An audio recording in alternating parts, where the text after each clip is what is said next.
महायुद्ध के बीच सऊदी का नया प्लान।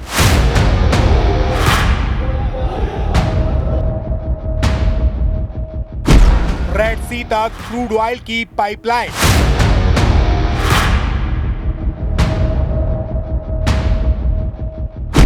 हॉर्मूज के बीच ग्लोबल सप्लाई की नई लाइफलाइन।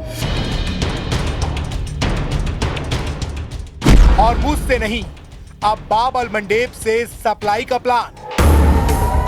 पश्चिम एशिया में चल रहे तनाव और स्ट्रेट ऑफ हॉर्मूज के लगभग बंद होने के हालात के बीच सऊदी अरेबिया ने अपने लंबे समय से तैयार किए गए ऑप्शनल प्लान को पूरी ताकत से लागू कर दिया है।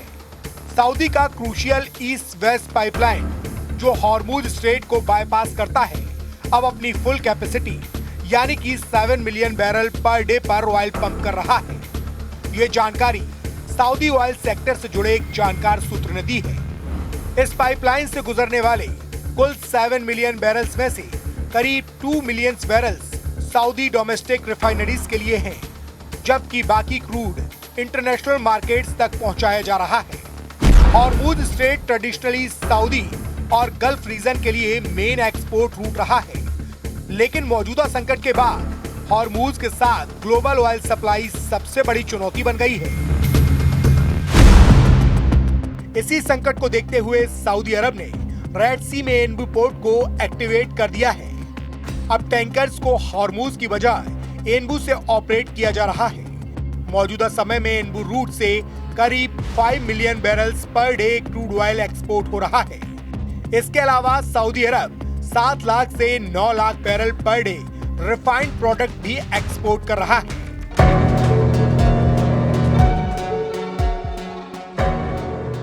हालांकि एनबू रूट हॉर्मूज की पूरी भरपाई नहीं कर सकता।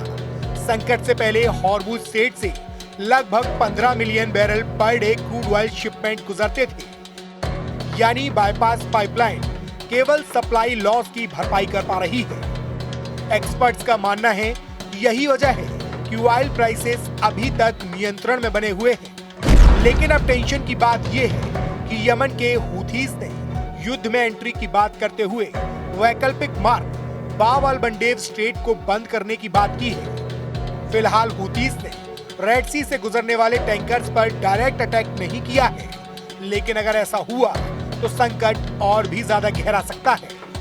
सऊदी अरेबिया हमेशा से खुद को तेल के लिए दुनिया के अंतिम विकल्प के तौर पर पेश करता रहा है और ये रिलायबिलिटी उसकी ग्लोबल इमेज का बड़ा हिस्सा है।